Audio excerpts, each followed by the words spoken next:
This is not the greatest deck in the world. This is just a tribute. Alright, so this is Memoria of the Seven Lands / Arla, Guardian of the Skies. Just new little take on it with some of the newer cards that came out in Legacy Lost. So we'll start off with the Resonator lineup. So for your 1-drops, we've got 3 of Magic Stone Lifeform. When this card is put into a graveyard from your field, it produces a mana of any color. Really handy in the deck. We have some sacrifice methods, so use it for early mana ramp. Next we have 4 of Sacred Elf. Just a 2/3 tap, produce green. No way, you have a green deck that's running an elf that produces mana? I know, that's right? Bullshit. I've never heard of that. Unheard of. Never seen before. This deck is already unorthodox. You know what? Get out of here. You know, new frontiers, man. New frontiers. Thirdly, we have Slayer of the Overworld, Overlord, Pricia, and that sleeve is ruined. And the flip side, why did I put it back in the sleeve? That's ruined. And it's also Possessor, Princess of Love, Valentina. So when this dies, take control of target Resonator, just permanently. But the front side, when it enters, it deals damage equal to its power to target J/Resonator, and same for them to this. So they just fight. Yeah. Which is really cool because she's an amazing 2-drop for your second turn. So if they've got some like decently shitty Resonator, you drop it onto the field, they fight, you kill it, and then third turn you can pay the 2 blue and then the 1 colorless to flip it, and then if it's a great staller. In this deck, you need stalling. You need to be able to get to your 4th turn play so you can win. Yeah. So they won't attack you because if they kill it, you'll get their shit. Right? Or you can intentionally sacrifice it to get their stuff. So Adombrali, the Unfathomable, has an incarnation. So instead of paying the blue and the 1, you can sacrifice 2 Resonators, and for their color combinations, it does certain things. So when this card enters your field, if it was played by its incarnation, for each different attribute among all banished Resonators, do the following. So if you have a green-black Resonator and a green one, for example, then you would produce 1 mana and make them lose 4 in life. You don't double up on any doubled mana symbols in there or any shared mana colors. But it is handy to sacrifice your Valentina here to take control of something, or your magic life form to produce mana. Yeah, ideally you have both of those on the field so you can draw a card and get the extra mana and get the additional extra mana from life form dying. Yeah, which is amazing. That is a really good play in here. If we had a 4th, I would probably find a way to fit a 4th. Yeah, but from the playtest, it seems like the 3 along with our other sack mechanic in the deck actually works really well. Yeah, and then we have I'm not even gonna. His name is retardedly difficult to pronounce. That. Oh my god! Take it out of the sleeve. What is Look that? At that beautiful full art, though. Show that there. The texture. Oh, can I see? Oh yeah, just catch the light. That is gorgeous. Oh my goodness. I love how they do that. Anyways, so for a 6/6, not bad. So the important part here, though, is magic stones you control gain barrier. Which is going to be groundbreaking from when you show you guys. This is probably the first infinite loop combo in this game, hey? I don't know about that, but I know that it's like the most hilarious one so far. So back to the ruler. So when this card enters your field, if you control First Flight's Memoria, which is your special magic stone, right here, it just produce green or pay green, tap, and produce mana.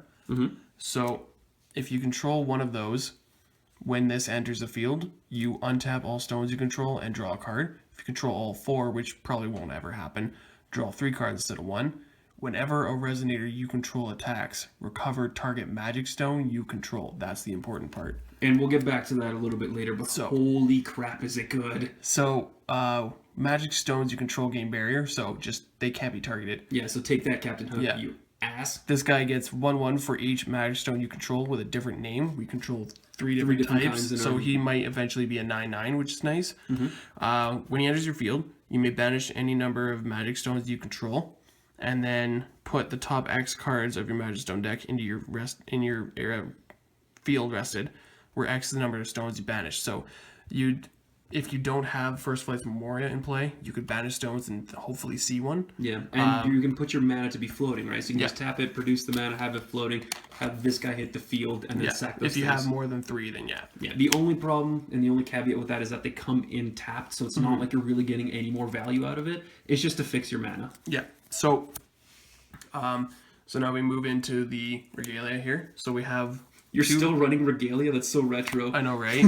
So literally the only reason we use Levitin in the deck is for the sacrifice outlet. So you can tap it to just blanket buff your J ruler by 200. You don't have to have your J ruler out to do it though. Yeah, so it could just be for nothing. Yeah, so you could just use it for nothing, and then the cost to untap it is to banish a resonator to recover this card. So you tap it for no reason. You banish your magic life form to untap it. You produce the mana. Yeah. So that's what we use it for. We don't swing with our ruler. Yeah, we tried the deck with just one of them, but we found that we weren't getting the one Levitin and the 3 Adombralis out enough, and we needed to kill those magic life forms. And to kill the Pricias if we needed to grab something from the opponent. So it was really good. Yeah. So we're running 4 Artemis Godbow. So the thing with this deck is when your ruler's on this side, you only get 2 arrow counters when you play these, but when it's flipped and you have Arla, because it retains the name for the previous Arla, these come in with 4.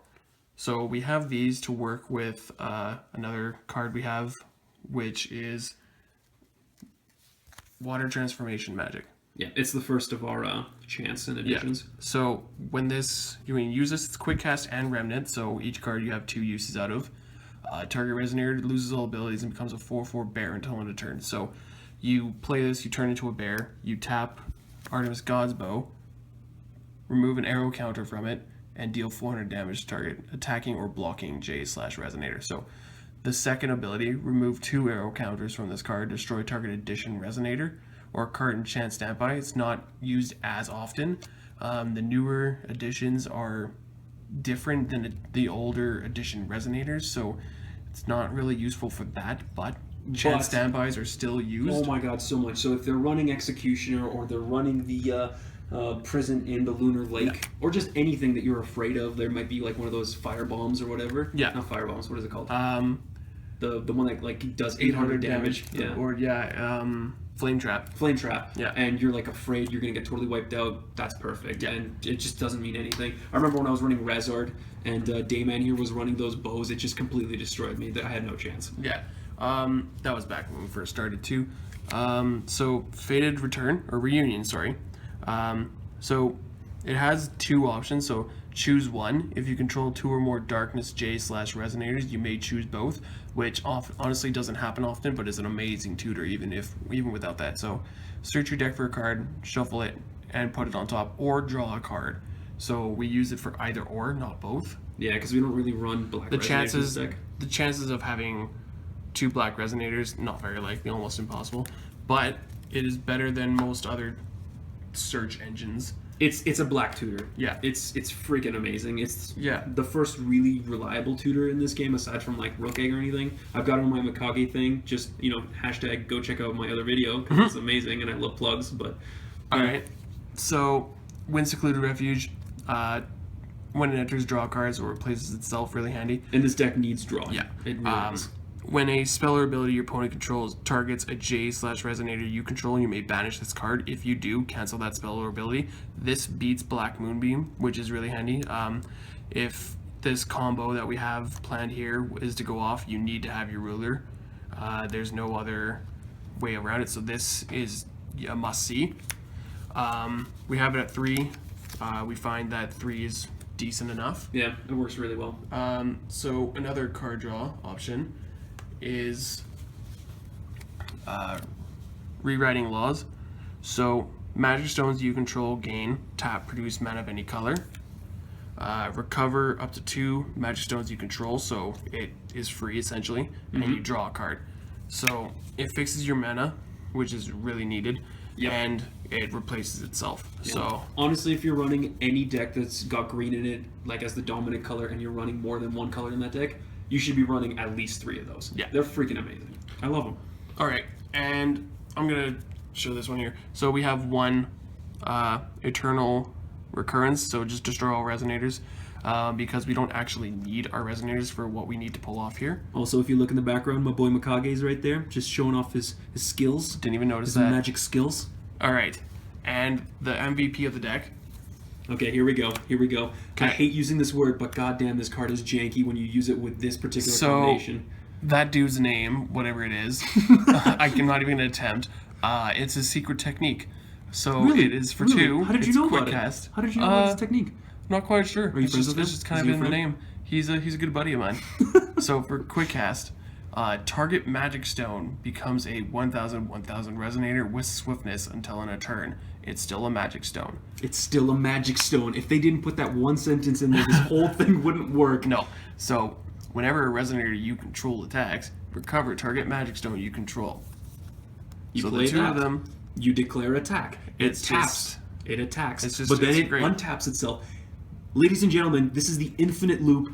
Beat your opponent's face in with infinite 10/10 attacking for swiftness stone forever. Like, seriously, if you have Arla out most of the time and you have 4 mana, so you could even pull off playing 2 of these. Yep. And But ideally, what you'd want to do, like let's say that they've got a fairly strong defender on the field and it's got some sort of stupid ability.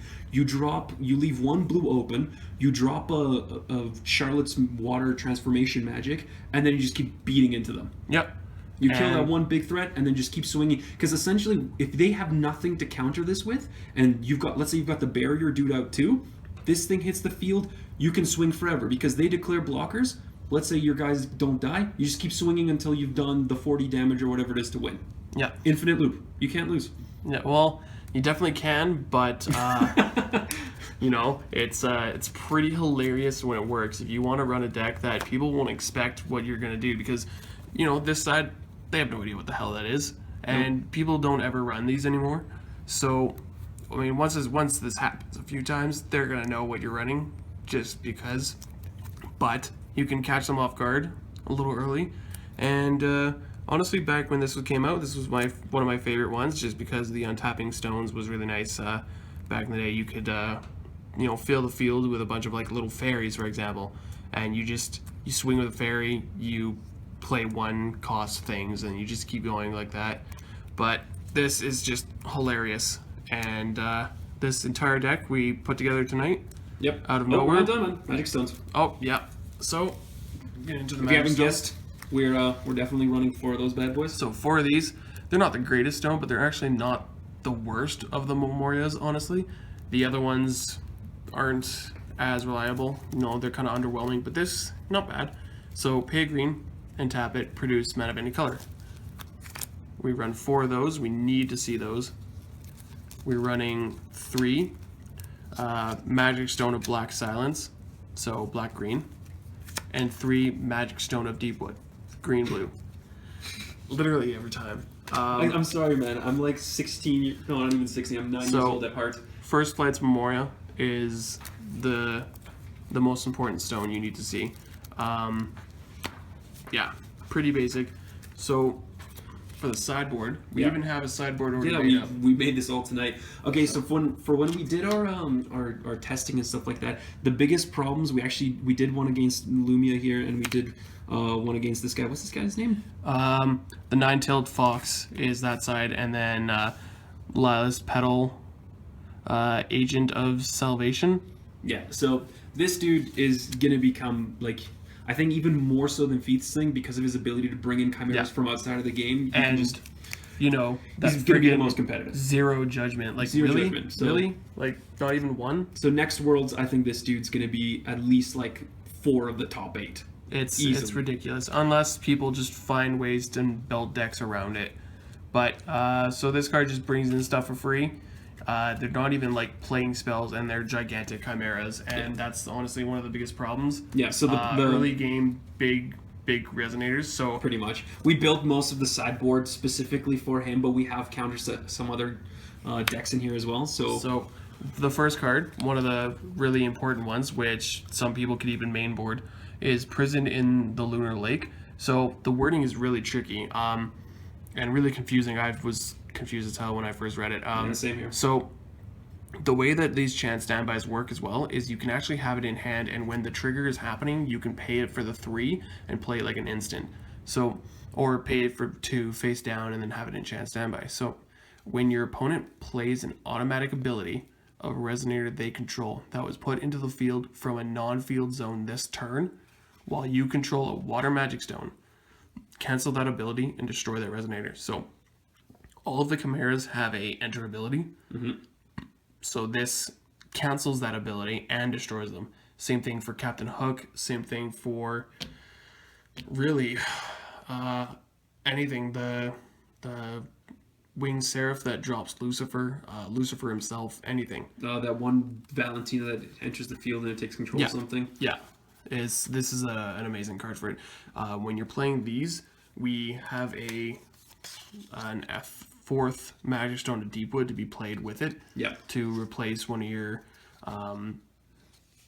black-green stones, the Magic Stone of Black Silence. You would replace one of them with one of these, and then have these probably replacing bow. If you're playing against Lilas Petal, the bows aren't as useful. No, not really, because everything's just too Situationally, strong. they can be with water transformation, but not as likely. Speaking of water transformation, we've got another pairing. We're running 3 or 4 of these. Space-time anomaly at 4. Yeah. So Remnant, so 2 plays out of each one. -5/-5 on target J/Resonator and draw a card. Really nice to have that card draw. We have 1 Black Moonbeam in sideboard because when you're playing against Lilas Petal, this is a useless card completely. 100%. But the cool thing is that if you're running black, it's a staple. Yeah. You gotta have it, right? Yeah. For all those aggressive rulers, like if you're going up against Zero and she doesn't have the barrier or anything like that. So another problem this deck would have is facing Mikage or Charlotte. Yeah, anything that can ping for death or return things back to your hand or tap them. As long as this card is not bestowed to a card, players cannot play Ruler's activate abilities. So we don't have any activate abilities, so it doesn't affect us. Doesn't affect us at all. But it doesn't. There was confusion before. It doesn't affect Judgment. Judgment is not a activate ability. Which I totally think is BS. Yeah. But whatever. This would be definitely more than a uncommon if that was the case. But you can bestow it to a resonator to make them not be able to pull off their activate abilities if you need to. Yep. Or, just the whole discard tap thing for Charlotte or the blood counters for Mikage. Yeah. It's just really good. It shuts down those decks. And then 1 Horn of Sacred Beast. So you can tap it to buff your ruler if you need to a little bit. And the more important part is to banish it, and target player shuffles all magic stones from his or her grave into his or her magic stone deck, then shuffles all other cards from his or her grave into his or her main deck. So recurs your grave if you're going against a deck that likes to stall and there's not really any major leeway going, so you need to recur your grave to keep going. This would be really nice to put in. And finally, we had 1 open spot left, so we decided to put in 1 Magic Stone of Black Silence to make it 4 if you find that you need black more so than blue in any sort of matchup. And it's mostly for the tutors, right? It's definitely for the tutors. It's for one guy who's that one board away, that one dude. I'm not even gonna try, man. Why did you even bother? Like, who actually thought that up? Grusbalesta? Like, really? I don't even know. But his secret technique is amazing. So yeah, that's the deck. It's really unconventional. People won't really see you coming with this unless maybe we're late to the punch. Who knows? But I don't think I haven't seen anyone really talking about it much. So it's a nice little, hilarious little thing you can pull off. Oh yeah, it's an old card, infinite death combo. It's amazing. Like this. Okay, like you said, there might be other infinite combos that we don't know about, or maybe they're in the process of people figuring them out. But this is amazing. Like we're already starting to magic Force of Will. Yeah. Which is either really horrible or really amazing. Either way, guys, make this deck, take it to your local play areas, your local card shops, and just make everyone super salty. Just piss off everyone because they didn't think of it first. Yeah, you're probably gonna win the first match if you're able to pull it off and they don't see it coming. Second match, they might sideboard stuff like Hook or whatever, but that's where the Lunar Lake comes in, and I think that we put together a decent sideboard, so you might have some fairly good successes with the deck. And it's a lot of fun to play. It's got a lot of fun little plays with Adombrali and all that other stuff. So it's just hilarious. It's got a lot of versatility. You can play it many different ways. Of course, you've got your infinite combo to win, guaranteed, pretty much. We play tested it against like 2 other decks. We had like 6 different matches, and aside from losing against the Ninetail Fox, it actually did amazingly for a deck we put together with a super old ruler without Energize. Without Energize, by the way. True. That is true. No Energize. And with 3 colors. So. And playing against a deck with 0 Judgment but with Energize is kind of hilarious. And the weakness for Laz Pedal is that his sideboard is dedicated to the Chimeras. He doesn't have much versatility in the deck. He doesn't have cards he can remove and put in stuff to deal with certain situations that kind of have to make the deck fairly able to deal with almost anything. Yeah. So you have more options in your sideboard, and if you are able to get rid of their black resonators, for example, then they have no sacrifice outlets. If you can, like, say they go to do their ability and you respond by bear transformation onto one of their resonators. Actually, I don't know if that changes the color of the resonator. That's the thing. It's ambiguous, right? It is ambiguous. But, you can also use the secret technique on one of their stones and sacrifice your Pricia, the blue side, and you might be able to steal one of their stones. That's another one of those like gray areas that they haven't done ruling on yet, because the internet is super biased towards Force of Will, and it does all sorts of magic stuff, but you won't know about things until somebody asks the question at like Worlds. Or does it. Like, it's kind of annoying, but there is a chance that might be able to happen. Yeah, you might be able to keep their stone, which is amazing for ramping. Like, how sick would that be? Turn into a resonator for the turn, you control the resonator, it turns into a stone, you keep the stone. But we don't know. Honestly, if I'm going off of my gut, I think that it would just become a stone, and then it goes back to the owner because it no longer fills the requirements of the Valentina side Pricia. But I don't know. But she's gone from the field when that says you take control of it. So I don't know. It's ambiguous, but there are options when you're dealing with a deck like this. Any other deck, you just kind of beat their face in, and it's pretty hilarious when it works. So okay, guys, this was Master Fija with another deck profile with Dayman, my buddy who comes up with the jankiest, craziest shit in Force of Will. You can quote me on that. I hate that word. If you use the word janky like me, and I don't even use it very often, you're a horrible person. Get off the internet. Okay, we'll see you guys next time, and I hope you guys enjoyed this. Not the greatest deck in the world, but it's just a tribute.